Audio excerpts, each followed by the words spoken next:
Perkenalkan, nama saya Sriani Manurung dengan NPM 220910. Perkenalkan, saya Ladia Goreti Bina Sendiri dengan NPM 22091083. Perkenalkan, nama saya Febrian dengan NPM 220910. Perkenalkan, nama saya Rifana Regina Edris dengan NPM 22091043. Kami dari mahasiswi Unika, Fakultas Keguruan dan Ilmu Pendidikan, Prodi PGSD, ingin meminta waktu Bapak sebentar untuk kami wawancarai untuk memenuhi tugas kepemimpinan kami.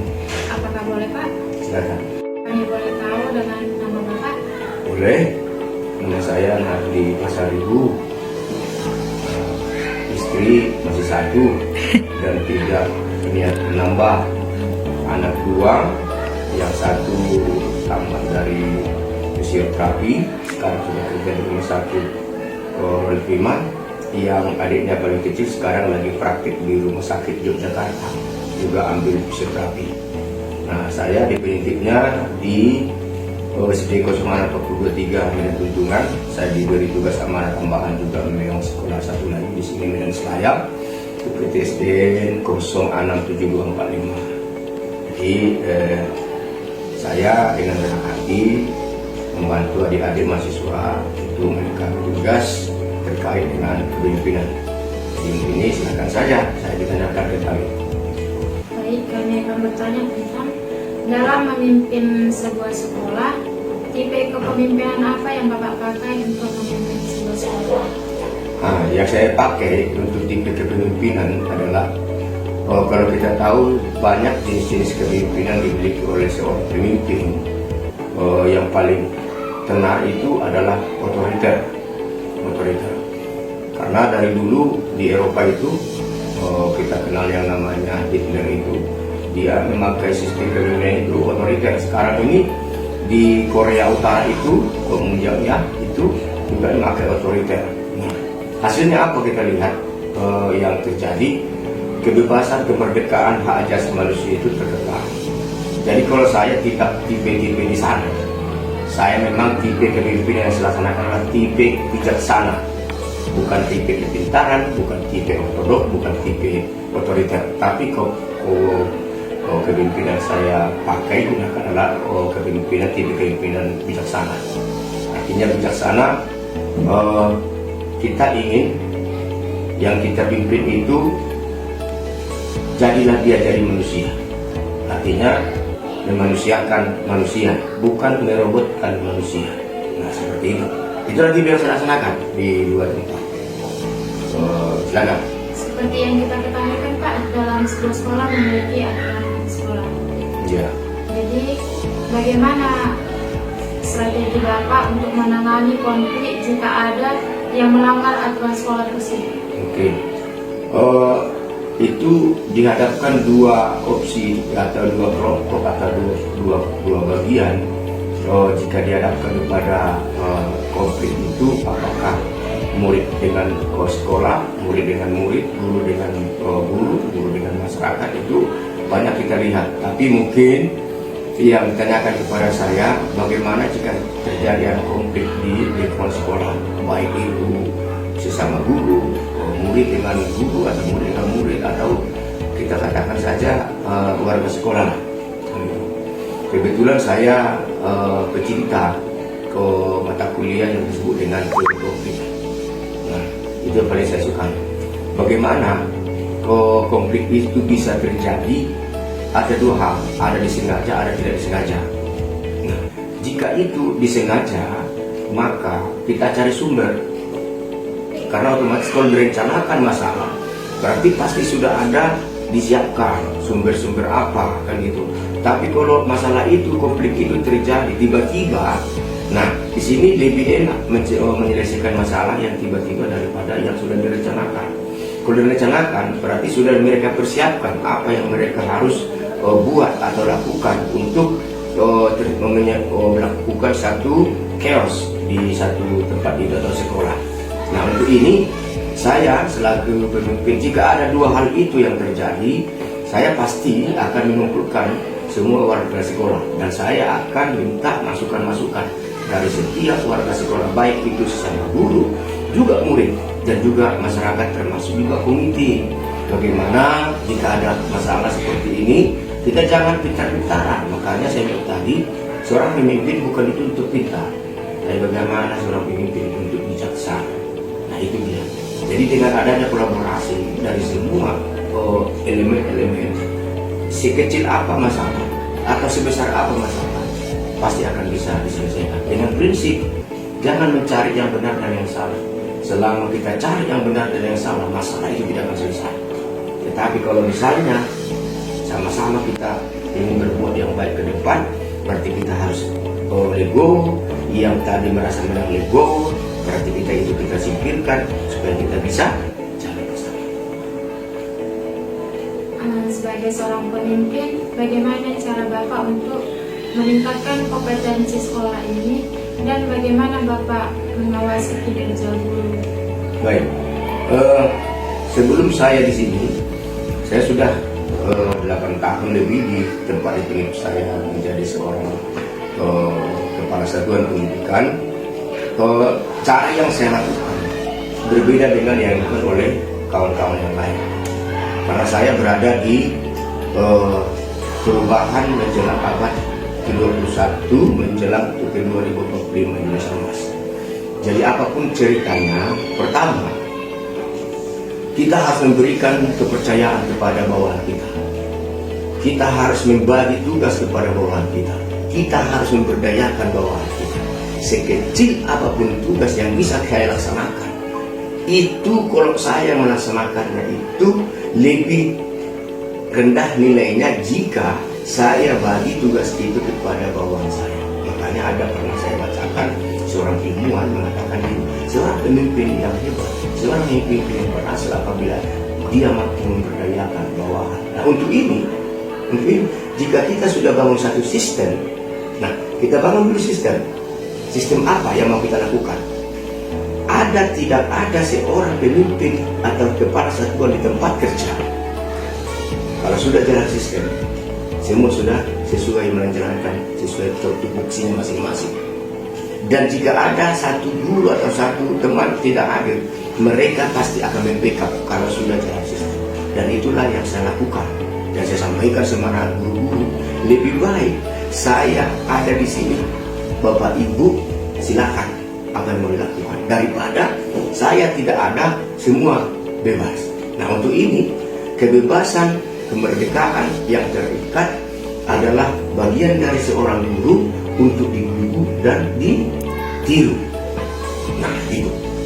Dan kemudian tidak semua orang bisa jadi guru, tapi untuk jadi camat, maaf kata nih, bisa seorang bisa jadi camat, belum tentu bisa jadi guru. Guru bisa jadi camat. Nah saya kembali kepada yang saya bilang tadi, bagaimana cara seorang pemimpin itu menilai guru-guru di dalam satu satuan pendidikan. Caranya tadi seperti itu. Saya dari jalannya guru, saya tahu apa dia ini. Kalau setiap pagi kan mau nih guru-guru mau yang terlambat. Kalau banyak itu masih melakukan pola-pola lama kepada kepala sekolah. Saya tidak, saya sudah lakukan mindset atau pola pikir yang baru, paradigma baru apa.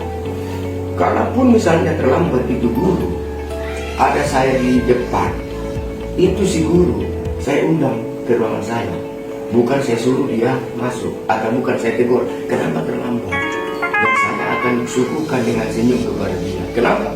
Kita tidak tahu apa yang terjadi di rumah, kita tidak tahu apa yang terjadi di jalan. Kalau ada konflik di rumah, tahu-tahu kita tambah lagi bebannya, tapi tidak diambil batu dilempar kita. Tapi kalau begitu dia datang, kita sambut dengan salam, kita suruh dulu, kita sibukkan minum, baru kita tanya. Karena dia nggak mungkin sering-sering terlambat, dan kita bisa tanya, apa cerita Bu? Ketemuan hari ini nggak seperti biasa. Nah, kita berikan, kita bangun apa dia, konsep dalam diri dia, dihargai dia, gitu. Jadi kalau udah seperti itu, justru nanti dia sendiri yang membangun teman-temannya, bukan langsung kita door to door. Jadi artinya ada semacam satu rangkaian yang bisa kita pakai gunakan, baik sesama sejawat, juga saya sebagai tim penilai. Nah, itu dia. Dan jangan sekali-sekali membatasi kreatif dari seorang guru. Jangan. Kita tidak harus misalnya A, B, C. Kalau begitu saya bilang tadi, kalau sudah kita bangun sistem, nah kita kembali ke sistem. Nah, seperti itu. Jadi seperti yang Bapak katakan tadi, membagi tugas kepada bawahan. Bagaimana cara Bapak untuk menyerahkan wewenang atau membagi tugas tersebut ketika Bapak sedang sibuk dan tidak dapat hadir dalam sekolah? Iya. Banyak teman-teman kepala sekolah merasa punya kendala dalam melaksanakan sistem jika dia tidak berada di tempat. Tadi saya bilang, kita kan sudah bagi job. Dari administrasi bagian apa, piket bagiannya apa, wali kelas bagiannya apa, kemudian petugas keamanan tugasnya apa. Nah, jika ada seperti ini terjadi, tahu-tahu saya tidak di tempat, kita tinggal pendelegasian dan menjalin komunikasi. Otomatis mereka misalnya kalau ada urusan piket tamu, dia pasti akan menelpon saya. Nah, kalau itu yang berhubungan dengan administrasi insidentil, kita akan pakai video. Kalau dia tidak insidentil, adalah dia semacam part-time gitu, ya kita tinggal delegasikan saja komunikasi dengan yang bersangkutan. Seperti itu. Sebagai seorang pemimpin, Pak, kegiatan apa yang dapat Bapak lakukan untuk meningkatkan literasi dan numerasi peserta didik? Oke. Saya sendiri sering masuk ke dalam kelas. Setiap pagi itu ruangan saya ini paling lama saya duduki 10 menit. Dan saya pasti sudah keluar kemana? Mengecek mulai dari awal sampai ujung, di atas juga, kebetulan 2 tingkat. Dan saya tanamkan kepada anak-anak mulai dari kelas 1. Pertama harus dia kenal siapa nama kepala sekolah. Siapa nama kepala sekolah? Kelas 1. Jadi semua anak-anak sekarang sampai kelas 6 tanya dia, siapa nama kepala sekolah? Pasti tahu. Karena dengan adanya sistem seperti itu saya bangun, saya latih, saya biasakan. Pertama, ada sudah sama dia literasinya. Dia mengingat, dia menganalisa, dia membaca, dan dia mengucapkan. Nah, kemudian untuk membangun numerasi kepada anak-anak, saya tinggal pagi-pagi pada saat baris. Tadi anak-anak Bapak berangkat dari rumah. Ada berapa tadi mobil warna hitam kelewati? Dan juga besok, saya sampaikan itu, besok coba anak-anak ingat atau lihat berapa kereta yang warna merah. Besok saya tanya. Karena dengan seperti itu, secara tak langsung bukan hitung-hitung, tapi dia sudah masuk di numerasi. Sambil jalan dia bisa bernumerasi. 1, 2, kan begitu. Nah, bukan berarti harus mari hitung kali-kali, bukan seperti itu. Sekarang numerasi sekarang, bagaimana anak-anak bisa menghitung dengan cara beradaptasi dengan alam lingkungan. Contoh, ini dia misalnya ke pajak, bisa kita tanya, berapalah yang jual sayur ini? Bukan berarti hitung dulu berapa jumlah buahnya, bukan begitu. Nah, kalau dihitung, kita suruh dia menghitung, udah pasti. Tapi kalau kita bilang, berapalah tadi yang jual ikan? Nah, dia berproses, berapa tadi? Kalau menghitung gampang, tapi dia sudah berproses dalam pikirannya. Diingat-ingatnya, daya ingatnya pasti harus ada. Seperti selanjutnya, bagaimana cara Bapak ketika sedang rapat mengatasi perbedaan dalam anggota tim? Oke, kebetulan ini kita akan ada rapat awal semester. Saya justru menunggu tantangan dari guru-guru memberikan masukan-masukan. Seperti biasa, kalau saya dalam rapat, yang saya sampaikan hanya garis-garis besarnya. Kemudian siap itu saya kembalikan kepada audiens.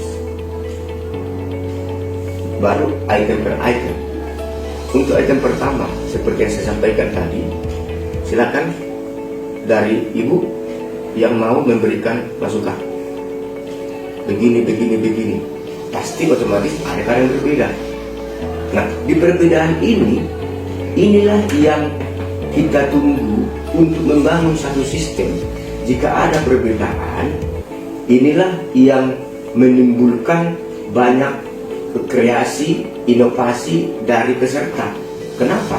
Kalau tadi misalnya, ya, betul sama, ya, itu aja. Tidak ada kita untuk berkreasi atau berinovasi.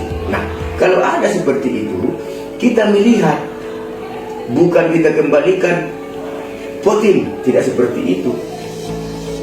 Disitulah kita mau tingkatkan musyawarah mufakatnya. Itulah fungsi dari seorang pemimpin, bukan memaksakan kehendaknya, tapi memberikan gambaran. Jika yang disampaikan oleh ibu ini, dia nanti bisa seperti ini. Yang disampaikan oleh ibu yang satu lagi ini akan hasilnya seperti ini. Kita sendiri sudah tahu dari gambaran yang saya sampaikan, kalau kita item 1, item 2, kembali di mana kita pilih. Kita berikan mereka memilih. Ya udah pasti dapat seperti itu. Memang yang ini juga seperti ini. Tapi memang hasilnya seperti ini yang kita lakukan. Bukan saya yang memutuskan. Nah, habis. Oke Pak, pertanyaan terakhir. Bapak sebagai pemimpin sekolah, apakah ada model yang Bapak pakai untuk meningkatkan kualitas pendidikan di sekolah? Model yang saya lakukan kebetulan 5 tahun yang lalu saya itu dapat melaksanakan sekolah model yang di tempat itu saya sana. Model yang saya buat itu adalah kekurangan sedikit pendidikan dan kekurangan sedikit di guru akan saya buat menjadi model untuk lebih besar. Jadi kita bukan melihat hasilnya, kita melihat kekurangan itu. Kalau hasilnya besar tapi tetap ada kekurangan, itu masih kurang. Tapi bagaimana kita kekurangan yang kecil tadi kita cari solusinya supaya semakin lengkap. Makanya sama seperti ini. Untuk apa anak-anak datang ke sekolah? Kan bisa aja ada guru-guru bodoh kali kamu katanya. Kalau saya itu, kalau nggak bodoh aku nggak mungkin sekolah, aku bilang itu. Ya kan? Itu justice. Padahal kita kan nggak sama ini. Yang ini dari kecil makan ikan asin, ini makan daging, yang sana nggak sama kan? Nah, tetapi dengan adanya kekurangan yang kecil tadi, itu kesulitan tadi, bisa kita membuat model itu sebagai semakin bagus. Jadi jangan sekali-sekali menjustice. Itulah model yang saya buat di sini. Tidak ada kata dari saya walaupun dia salah, kamu salah. Tidak ada. Itulah roh untuk jiwa kita, karena kita mendidik, bukan administrasi yang dihadapi dengan benda-benda mati. Kita menghadapi yang hidup. Jadi yang pertama harus saya bangun adalah yang memberikan pendidikan ini siapa? Guru-guru. Kita bangun dia, kita bangunkan dia, kita berikan dia kepercayaan dan kebebasan. Dengan adanya rasa itu di hatinya, dia akan enjoy memberikan pendidikan. Nonsen, lengkap semua fasilitas, lengkap semua apa. Tapi jika pemimpinnya otoriter, itu tidak akan berhasil. Lebih baik tidak lengkap fasilitas, tapi seorang pemimpin membangun satu sistem, memberikan kebebasan kepada guru untuk menambah ilmunya dengan adanya IT sekarang. Di sini saya bangun sekarang 4 jaringan WiFi, jadi semua bisa mengakses. Saya tidak menunggu laporan, paling-paling saya tanya gimana kelancaran WiFi di kelas ibu. Bagus pak, itu adalah pula kerja saya kan. Nah, bukan berarti misalnya ibu download masalah ini, enggak. Karena saya bilang petani berangkat ke sawah harus bawa apa? Cangkul. Guru berangkat kerja bawa apa? Kalau hanya bawa sepatu dia, apa yang mau dia buat? Berarti dia sudah membawa perangkat pembelajarannya. Saya tidak pernah di sini mengumpul perangkat pembelajaran ini. Tinggal saya dikirimkannya soft copy-nya masing-masing. Sudah. Kalau dulu harus segini, sekarang enggak. Kirim Google Drive ke saya tinggal buka. Itulah fungsi tadi itu, untuk membesar ini tadi, model itu tadi, bukan model di kertas lagi kita. Nah, kita sudah model di ini. Mungkin juga program saya nanti tahun ajaran baru, saya akan kembali ke awal dulu. Gimana dulu kita kelas 1 atau mungkin kalian tidak pernah lagi dilatih tulis indah. Makanya saya lihat sampai kelas 6 semua tulisan udah amburadul, sudah semua jendokkan. Nah, ini tahun ajaran baru, model itu akan saya buat mulai dari kelas 1 ke kelas 6. Membuat sistem itu balik, karena itu untuk melatih tangan dan pikiran. Itulah kalau bisa menambah bagian. Ya. Terima kasih Pak atas waktu dan Ya udah,